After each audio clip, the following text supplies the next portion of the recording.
Alors tout d'abord, on accueille le collectif Karabas, c'est un collectif d'artistes libanais, plutôt marionnettistes et danseurs, qui sont déjà venus à Reims. Une grande amitié professionnelle s'est nouée. Donc les membres de ce collectif ont créé dans la montagne du Liban un lieu de résidence pour les artistes, et suite au drame d'août 2020 à Beyrouth, beaucoup d'artistes se sont réfugiés de lieux de résidence. C'est un petit peu devenu un lieu de refuge. Ils sont clowns, musiciens, comédiens, voilà, tout ce qu'on peut imaginer, et ils ont décidé de travailler ensemble et de se montrer entre eux des numéros, ce qui a donné l'idée à Bruno Lobé, notre directeur, de leur commander une soirée cabaret. Donc c'est ce qui va voir le jour le 29 et 30 au Cirque du Manège. Le cabaret migrant, le fil rouge de ce cabaret, c'est l'émigration, au sens physique et politique du terme, mais aussi au sens symbolique, ce qu'il peut y avoir d'expériences intimes dans la migration. Voilà, ça sera à la fois très politique et engagé, et très drôle, puisque c'est un cabaret. Alors, je vais vous parler, si vous voulez bien, du deuxième et du troisième spectacle, parce qu'ils sont, je trouve, assez en lien. Donc, ce sont deux solos de danseurs-performeurs. Tout d'abord, Alexandre Polikevitch, et ensuite, Khouloud Yassine. Et ce sont des artistes engagés. L'un explore les profondeurs du sous-sol et l'autre, au contraire, les sommets, puisque Alexandre Polikevitch, dans son solo A Alehom, a demandé expressément à se produire dans une cave, dans un lieu fermé, souterrain, et donc on a la grande joie de pouvoir collaborer avec le Palais du Tau, qui mettra à notre disposition la salle basse du Palais du Tau pour ce solo qui a été écrit sous le choc après l'explosion du port de Beyrouth. Et quant à Khouloud Yassine, elle explore les sommets.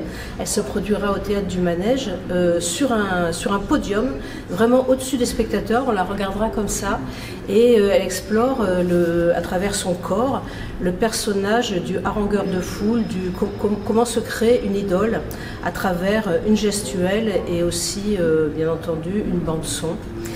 Puisque la musique de ce spectacle est un montage extrêmement bien orchestré de toutes sortes de discours produits par des harangueurs de foule qui peuvent assez facilement se transformer en dictateurs, comme vous le savez.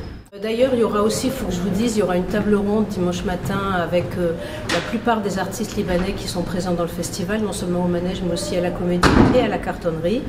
Et le thème de cette table ronde, c'est comment créer dans des conditions pareilles, et quelle est la capacité de résilience des artistes. Il y a une évacuation dans le fait de danser, par exemple. On peut extérioriser beaucoup d'affects qui, de cette façon, trouvent une sortie. Enfin, on peut se libérer d'une certaine façon de ça, tout en transmettant un message aux spectateurs. Ce message n'est pas sous forme de pancarte ou d'article de presse, ce qui serait très bien aussi, bien sûr, mais il est sous forme tout simplement d'émotions esthétiques et artistiques. Et c'est très fort également. Moi, ce qui m'intéresse chez ces artistes, c'est comment ils se lèvent le matin, et c'est la guerre, c'est la crise, il n'y a pas de lait pour les enfants.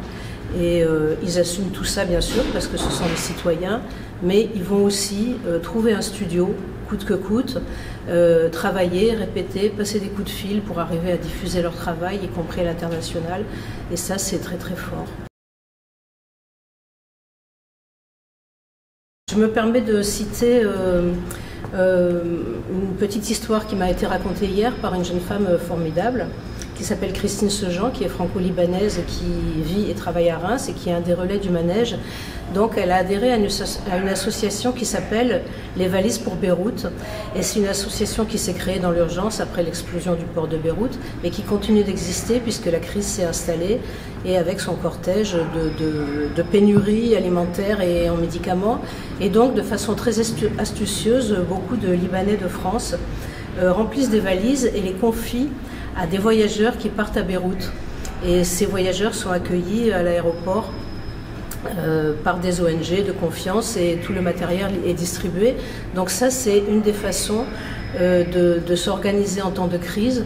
Et Un des intérêts aussi de cette association, je le rappelle, qui s'appelle les Valises pour Beyrouth, c'est d'avoir fédéré beaucoup de Libanais de France qui ne se connaissaient pas entre eux et qui maintenant ont un but commun et vont pouvoir peut-être œuvrer sur le long terme. Voilà, c'est peut-être par ce type d'initiative citoyenne que passe l'avenir du Liban. Après, moi, je ne suis pas politologue, hein, donc je ne peux pas faire de grandes théories.